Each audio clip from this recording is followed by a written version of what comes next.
गरीब का साम्राज्य, गौरव और शिवानी की कहानी। भागलपुर के दिल में, एक ऐसा शहर जिसे वक्त ने घिस दिया था लेकिन जिसकी गलियों में कहानियां आज भी जिंदा थीं, वहीं रहता था एक युवक, गौरव। वह एक धोबी का बेटा था, नदी किनारे एक टूटी फूटी झोपड़ी में पला बड़ा। उसके पिता, रामदास, एक स्वाभिमानी लेकिन टूटा हुआ इंसान था, जिसने साबुन से जले हाथों और सिर पर कर्ज के बोझ के साथ अपनी आखिरी सांस ली थी।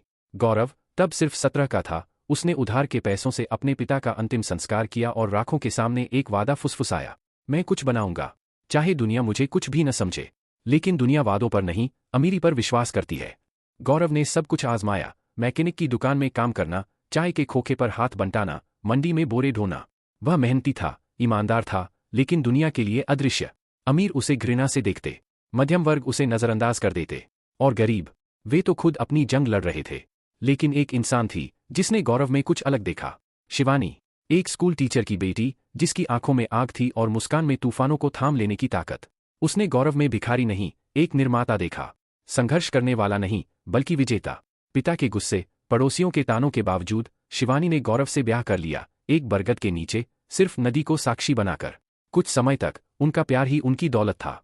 वे वेल्डिंग शॉप के पीछे एक छोटे से कमरे में रहते थे, एक वक्त का खाना खाते और ऐसे सपने देखते जो उन 4 दीवारों में समा नहीं सकते थे।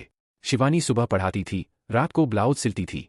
गौरव जो भी काम मिलता कर लेता, ड्राइवर, डिलीवरी बॉय, ट्रेनों में पेन बेचने वाला। वे हर अपमान, हर बंद दरवाजे, हर अस्वीकार को एक दूसरे को थामकर झेलते रहे। फिर आया वह रात जिसने सब कुछ बदल दिया। गौरव ने एक हफ्ता बिताया था, एक छोटे से स्टार्टअप आइडिया के लिए निवेशकों को मनाने की तैयारी में। गांवों के लिए सोलर से चलने वाली गाड़ियां, उधारी के कपड़े पहने, मोमबत्ती की रोशनी में डाटा चार्ट्स बनाए। शिवानी ने प्रोटोटाइप बनवाने के लिए खुद भूखी रहकर पैसे जोड़े थे। लेकिन जब वह बिजनेस क्लब पहुंचा, तो वहां हंसी गूंजी, उसके जूतों पर, उसकी बोली पर, उसके कांपते हाथों पर। एक आदमी ने कहा, तू तो पसीने और हताशा की गंध मारता है। दूसरा बोला, भिखारी बिजनेस नहीं बनाते, वे उसे सिर पर उठाते हैं। उस रात गौरव घर नहीं लौटा। वह नदी किनारे बैठा रहा जब तक सूरज नहीं निकला।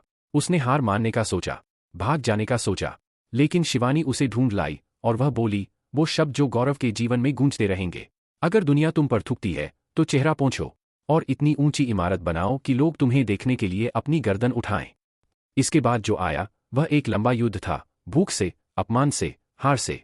गौरव ने कचरे से पुराने बैटरियां और सोलर पैनल इकट्ठे करने शुरू कर दिए। उधारी की लाइब्रेरी किताबों से सर्किटरी सीखी, एक गाड़ी बनाई, फिर दूसरी, पहले लागत में बेची, फिर मुनाफे में। एक दिन एक छोटी एनजीओ ने उसका काम देखा और साझेदारी कर ली। गाड़ियां बढ़ने लगीं। गौरव ने उन लड़कों को ट्रेनिंग दी जो कभी उसके साथ भीख मांगते थे। शिवानी ने अकाउंट संभाला। धीरे धीरे, चुपचाप, कुछ महान बन रहा था। 7वें साल तक गौरव का स्टार्टअप सूर्यपथ बिहार और झारखंड में 10,000 सोलर गाड़ियां पहुंचा चुका था। न्यूज चैनलों ने उसे सोलर रिक्शा किंग का नाम दिया। पुरस्कार आने लगे, ऑफर भी।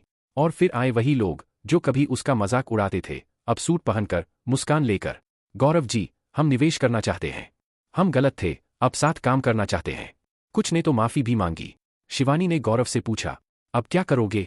जब वे अपने नए 3 मंजिला घर की छत पर खड़े थे, गौरव ने तुरंत जवाब नहीं दिया।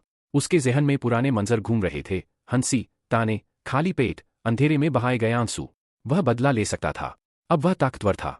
लेकिन फिर उसने शिवानी की ओर देखा, चांदनी में दमकता चेहरा जिसमें आज भी वही विश्वास झलकता था। नहीं, वह धीरे से बोला, उन्होंने मुझे आग बनाया, लेकिन मैं राख नहीं बनूंगा। गौरव ने निवेश स्वीकार किया, लेकिन अपनी शर्तों पर। हर 1 रुपए के निवेश के साथ 1 रुपया गरीब युवाओं के उद्यमी फंड में जाएगा। अमीरों को गरीबों के सपनों का प्रायोजक बनना पड़ेगा।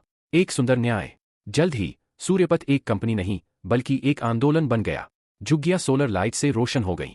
लड़कियां रात में सुरक्षित चलने लगीं। कभी चिथड़े बेचने वाले लड़के अब वर्कशॉप्स में इको कार्ट डिजाइन करने लगे।